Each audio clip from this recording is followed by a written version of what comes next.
पुस्तक भगवान बुद्ध आणि त्यांचा धम्म. लेखक डॉ. बाबासाहेब आंबेडकर. भगवान बुद्धाचे विरोधक. 1.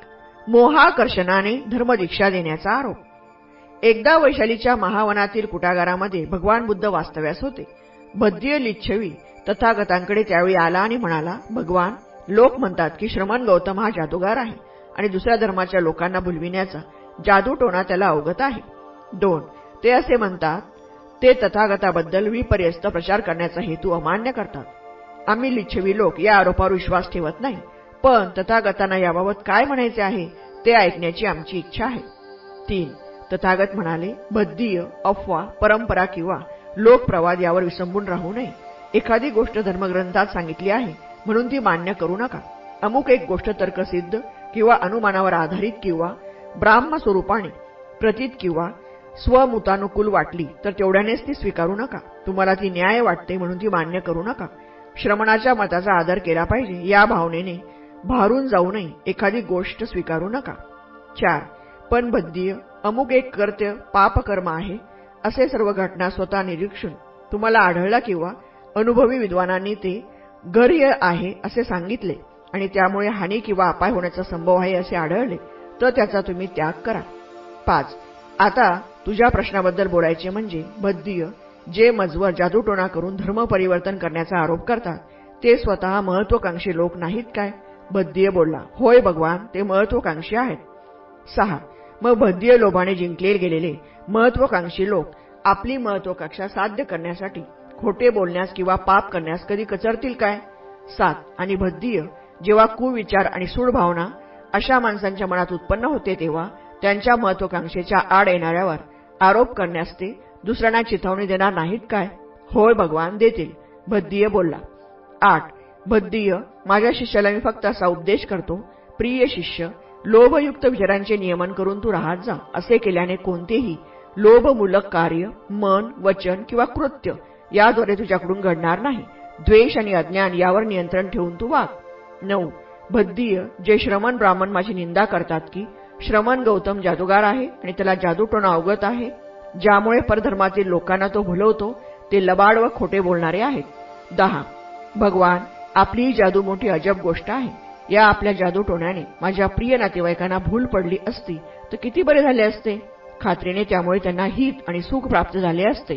भगवान, जर सर्व ब्राह्मण, क्षत्रिय, वैश्य आणि शूद्र आपल्या या जादूटोण्याने मोहून जातील तर दीर्घकाळपर्यंत त्यांना हित आणि सुख नक्की प्राप्त होईल. 11. खरे आहे बद्दीय, खरे आहे. या जादूटोण्याने जिंकलेल्या सर्व लोकांनी पापकर्माचा त्याग केला तर ते जगाच्या हिताचे आणि सुखाचे ठरणार आहे. 2. परोपजीवी असल्याचा आरोप. 1. भगवान बुद्ध हे परोपजीवी असल्याचा आरोप केला जात असे.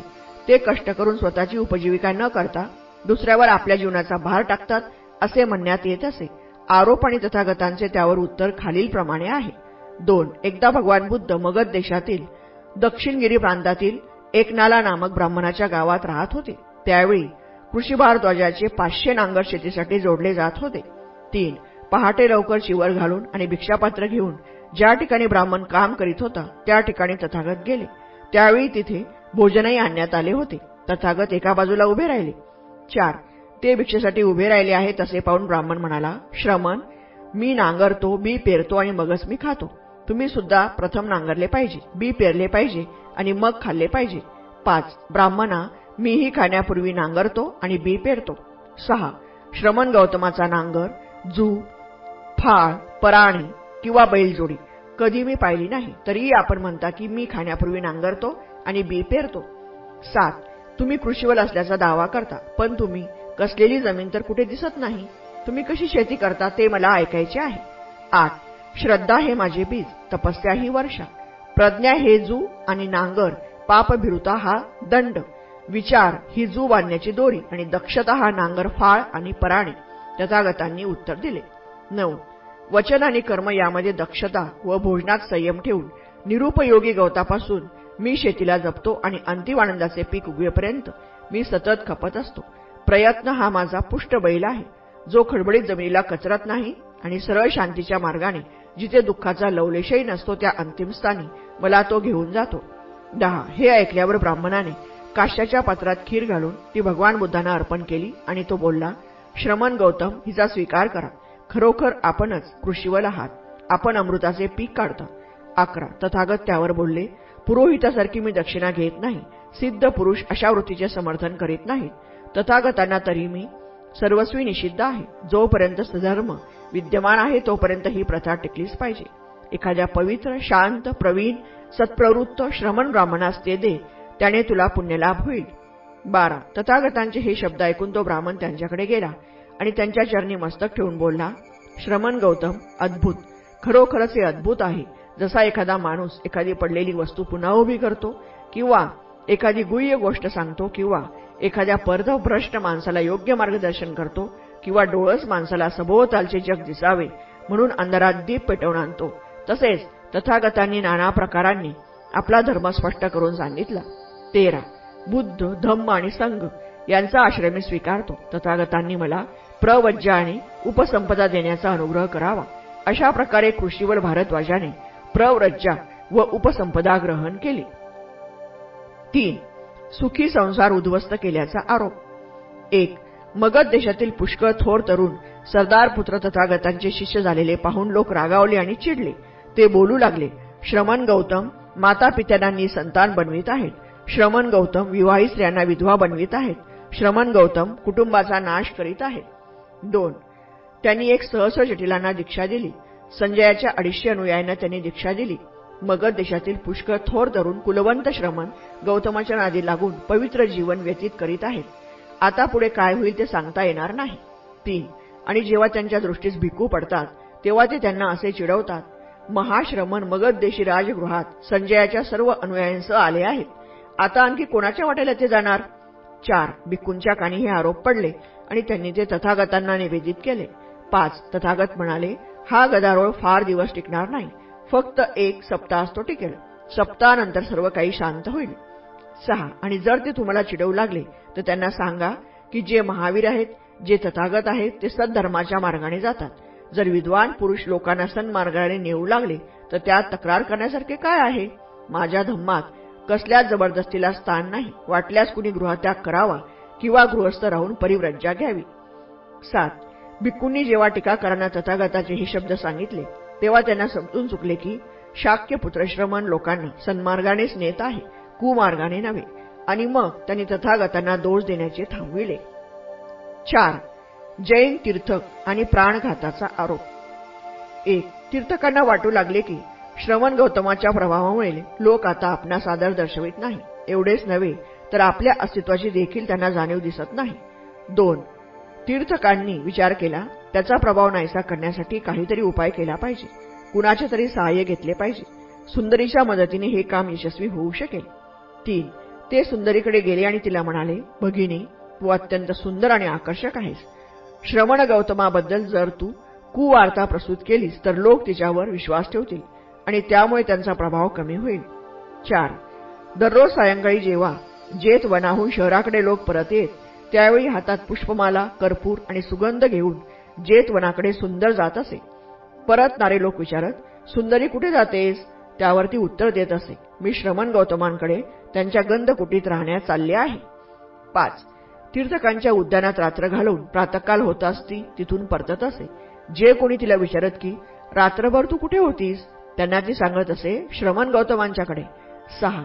काही दिवसानंतर तीर्थकांनी मारेकरी बोलावून त्यांना सांगितले, सुंदरीला ठार मारा आणि गौतमाच्या गंधकुटीजवळच्या कचरापट्टीत तिचा देह फेकून द्या. मारेकऱ्यांनी त्याप्रमाणे केले. 7. त्यानंतर तीर्थकांनी सरकारी न्यायाधिकाऱ्यांकडे तक्रार केली की सुंदरी जेत वनात जात असे आणि आता ती कुठे दिसत नाही. 8.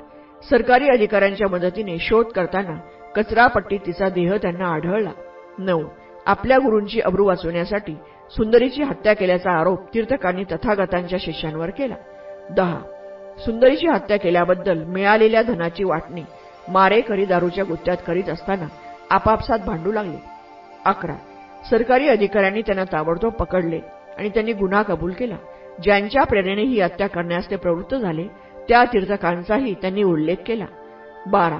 अशा प्रकारे तीर्थकांचा उरला सुरला प्रभावही त्यांनी गमावला. 5. जैन तीर्थक आणि अनैतिकतेचा आरोप. 1. सूर्योदयाबरोबर जसे काजवे लुप्त होतात तशी तीर्थकांची दशा झाली. लोक त्यांना आदर किंवा उपहार देईनात. 2. राजरस्त्यावर उभे राहून ते बोलू लागले, जर श्रमण गौतम बुद्ध असतील तर आम्ही आहोत. जर श्रमण गौतमांना दान देऊन पुण्य मिळत असेल तर आम्हालाही दान केल्याने पुण्य प्राप्त होईल. यास तो आम्हास दान द्या. 3. लोकांनी त्यांच्या या बडबडीकडे दुर्लक्ष केले. तेव्हा श्रमण गौतमांच्या चारित्र्याबद्दल कांडी पसरवून संघाला बदनामी करण्याचा त्यांनी गुप्त कट रचला. 4. त्यावेळी श्रावस्तीमध्ये चिंचा नावाची ब्राह्मणी योगिनी राहत असे. तिचा देह आणि रूप आकर्षक होते. आपल्या अंगविक्षेपांनी ती वासनोत्तेजक प्रभाव निर्माण करू शके. 5. तीर्थकांपैकी एक कुटील तीर्थकाने सुचवले की चिंचच्या साह्याने गौतमाबद्दल कंडी उठवून त्याला बदनाम करणे सुलभ होईल. बाकीच्या तीर्थकांनी या सूचनेस संमती दर्शवली. 6. एके दिवशी चिंचा तीर्थकांच्या उद्यानात आली आणि अभिवादन करून ती त्यांच्याजवळ बसली, पण कुणीही तिच्याशी बोलले नाही. 7. यामुळे चकित होऊन ती बोलली, मी काय अपराध केला आहे? 3दा मी आपणास अभिवादन केले, पण आपण शब्दही बोलत नाही.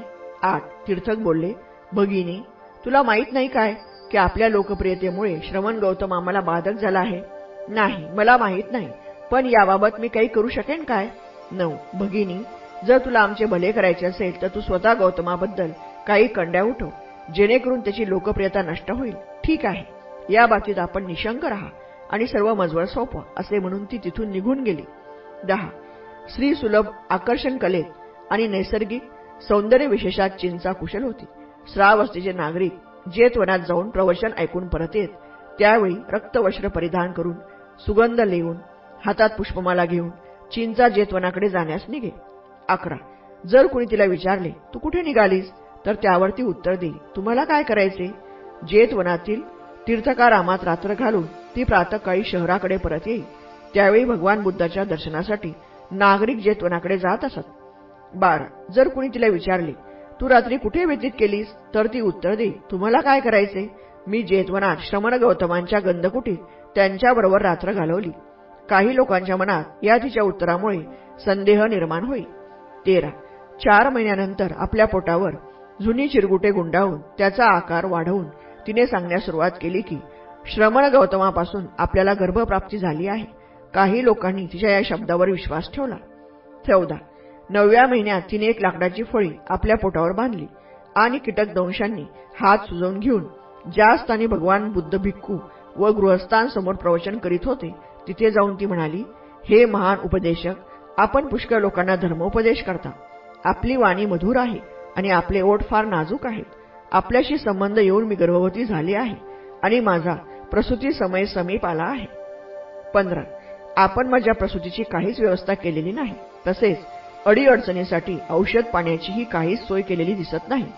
जर स्वतः तुम्हाला ही व्यवस्था करणे शक्य नसेल तर आपल्या शिष्यापैकी कोशल देशाचा राजा अनाथपिंडक किंवा विशाखा अशा कोणाला तरी ती करण्यास का सांगत नाही. 16. कुमारिकांना वश कसे करावे हे आपणास माहीत आहे, पण त्यापायी होणाऱ्या अर्भकाचा परिपाल कसा करावा हे मात्र आपणास माहीत नाही. उपस्थित श्रोतृवर्ग तटस्थ झाला होता. 17.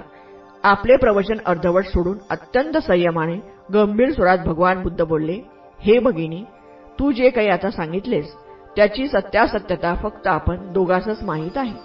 18. चिंचा जोरजोराने खेकत म्हणाली, होय गुरुवर्य, खरी गोष्ट फक्त आपणा उभयतासच माहीत असणे संभाव्य आहे. 19. तिच्या खोकल्यामुळे पोटावर बांधलेल्या फळीची दोरीची गाठ सैल होऊन ती फळी सरकून तिच्या पायाशी पडली. चिंचा यामुळे अस्वस्थ झाली. 20. लोकांनी तिला काठ्यांनी आणि दगडांनी मारून तिथून हाकलून दिले. 6. देवदत्त, चुलत भाऊ आणि शत्रू. 1. देवदत्त हा भगवान बुद्धाचा चुलत भाऊ होता, पण प्रथमापासूनच तो भगवान बुद्धाचा द्वेष करीत असे आणि त्याला त्याच्याबद्दल तीव्र घृणा वाटत असे. 2. भगवान बुद्धांनी गृहत्याग केल्यानंतर यशोधरेशी लगट करण्याचा त्याने प्रयत्न केला. 3. एकदा यशोधरा झोपण्याच्या तयारीत असता दरवाजावरच्या सेवकांना चुकवून भिक्खूच्या वेशाने तिच्या शयनागारात त्याने प्रवेश केला. यशोधरेने विचारले, श्रमणा, तुला काय हवे आहे? माझ्या स्वामीकडून माझ्यासाठी काही निरोप आणला आहेस काय? 4. तुझा स्वामी? त्याला काय तुझी पर्वा? तुला या सुखनिवासात निर्दयपणे एकटी टाकून तो निघून गेला. 5. पण पुष्कळ लोकांच्या कल्याणासाठी त्याने हे केले. यशोधरेने उत्तर दिले. 6. ते काहीही असो, पण त्याच्या निर्दयतेचा सूड तू आता घे. 7. श्रमणा, गप्प बस. तुझी वाणी आणि विचार दुर्गंधीने भरलेले आहेत. 8. यशोधरे, तू मला ओळखले नाहीस. मी तुझा प्रियकर देवदत्त. 9. देवदत्त, तू फसवा आणि दुष्ट आहेस हे मला माहीत आहे. तू कधी श्रमण झालास तर वाईटच होशील असे मला वाटत होते, पण तू इतका अधमवृत्तीचा असशील असा मात्र संशय आला नव्हता. 10. यशोधरे, यशोधरे, माझे तुझ्यावर प्रेम आहे. देवदत्ताने विनवणी केली. आणि तुझा तिरस्कार करतो तो तुझ्याशी दुष्टपणे वागला आहे. माझ्यावर प्रेम कर आणि त्याच्या दुष्टतेचा सूड घे. 11. यशोधरेची फिकट आणि क्रूश चेहऱ्यावर रक्तिम्याची छटा आली. तिच्या गालावर अश्रू ओघळू लागले. 12. देवदत्त, तूच माझ्याशी दुष्टपणे वागत आहेस. तुझे प्रेम जरी निस्सीम असते तरी तो माझा अपमान ठरला असता.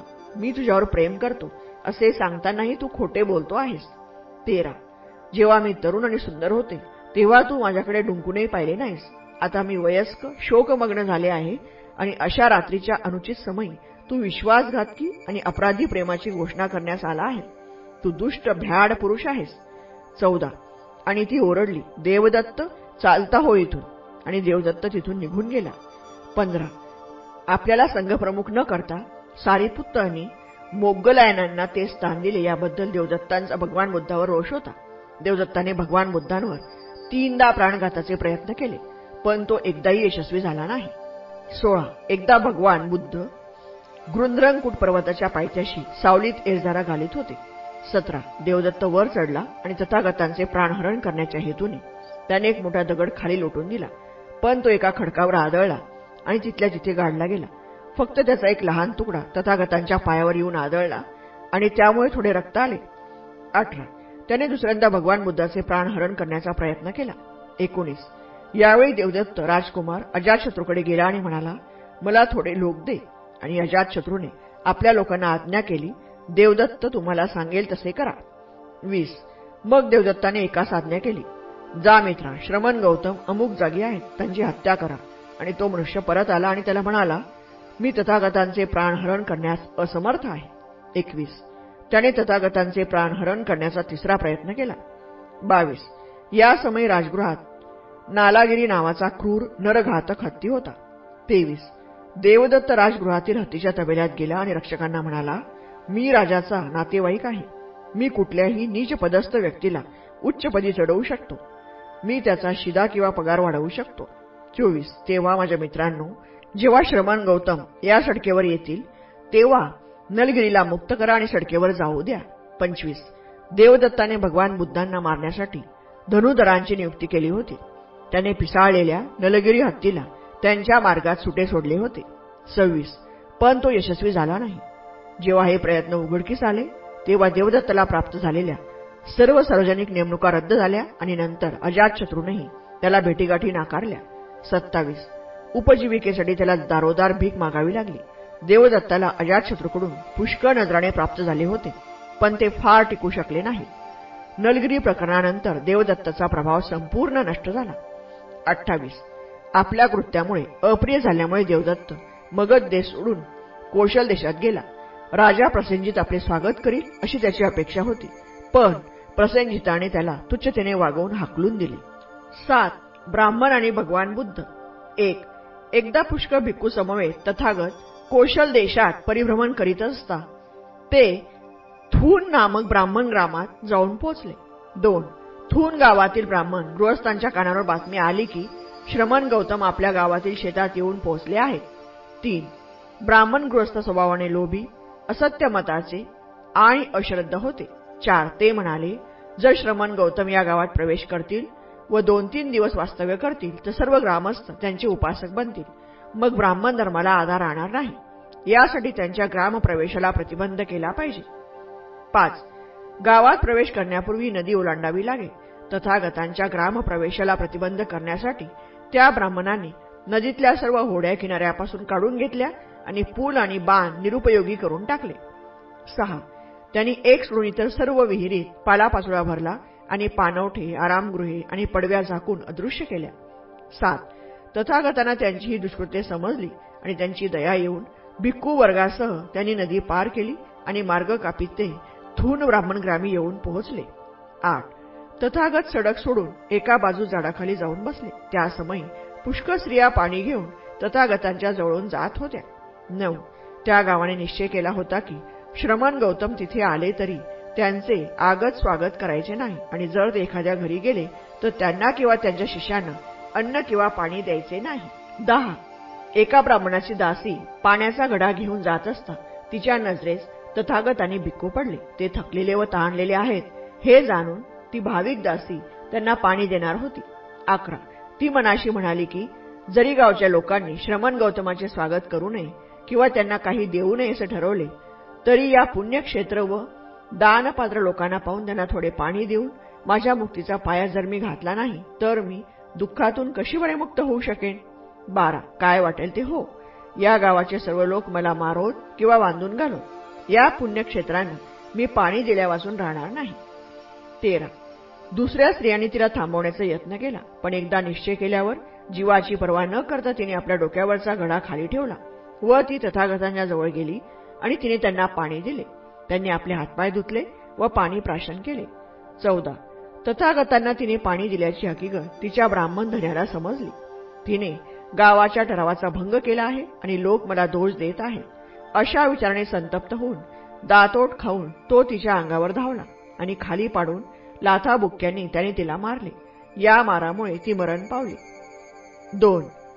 1. द्रोण नामक एक ब्राह्मण तथागतांजवळ गेला आणि त्याने त्यांना अभिवादन केले व कुशल समाचार विचारून तो त्यांच्याजवळ बसला. असे बसल्यावर ट्रोण तथागतांना म्हणाला, 2. श्रमण गौतम, मी असे ऐकले आहे की तथागत वयोवृद्ध आदरणीय ब्राह्मणांना अभिवादन करीत नाही, त्यांना उत्थापन देत नाहीत किंवा आसनही देत नाहीत.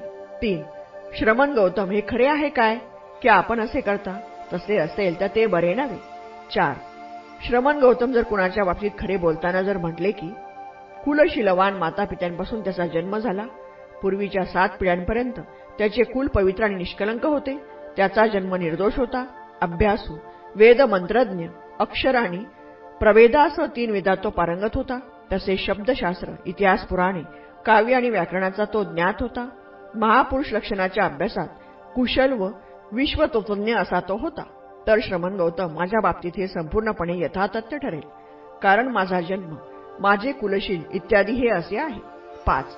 द्रोण, जे प्राचीन मंत्र निर्माते, मंत्र उद्गते ब्राह्मण ऋषी होते, ज्यांना आपल्या मंत्राची प्रत्येक ओळ, वाक्य व शब्द अक्षरशः ज्ञात होता. उदाहरणार्थ अठ्ठक, वामक, वामदेव, विश्वामित्र, जमदग्नी, अंगिरस, भारद्वाज.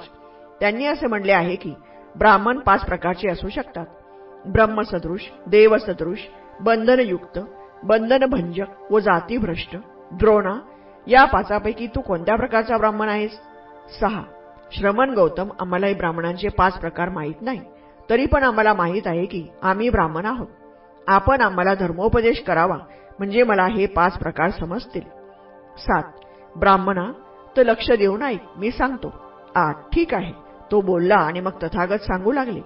9. द्रोण ब्राह्मण ब्रह्मसदृश केव्हा होतो? 10. हे द्रोण, एखाद्या ब्राह्मण कुलशीलवान मातापित्यापासून जन्म घेतो. 7 पूर्वपिढ्यांपासून त्याला पावित्र्याचा वारसा प्राप्त झालेला असतो.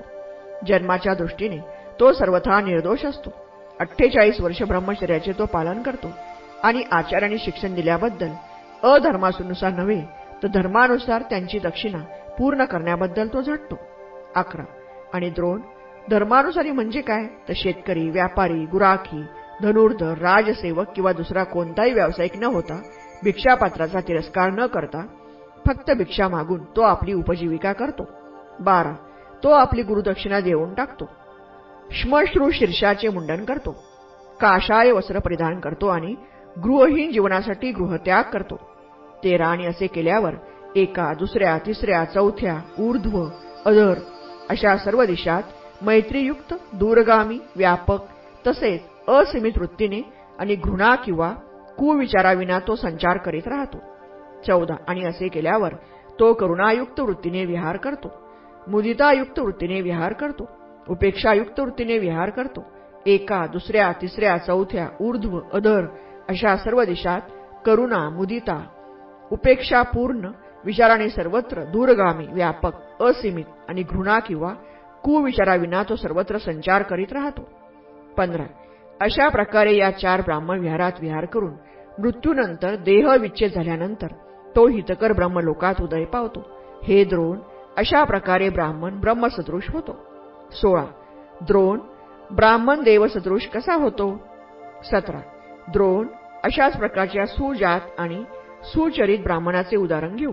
तो शेती, व्यापार इत्यादी मार्गांनी आपली उपजीविका न करता भिक्षा मागून जीवन व्यतीत करतो.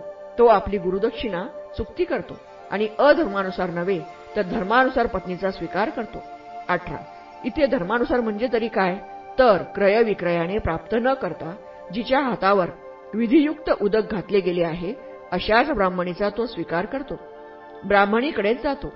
अंत्यज, व्याध, वेळू कारागीर, रथकार किंवा आदिवासी यांच्या कन्यकांकडे नव्हे, किंवा संतानवती, स्तनपानक्षम किंवा ऋतू प्राप्त न झालेल्या कन्यकांकडेही नव्हे. 19. द्रोण, तो गर्भवती कन्यकाकडे का जात नाही? तर कसे केल्यास होणारी संतती कलंकित ठरेल. तो स्तनपानक्षम कन्येकडे का जात नाही? तर त्यामुळे संततीचे स्तनपात्र अपवित्र होईल. 20.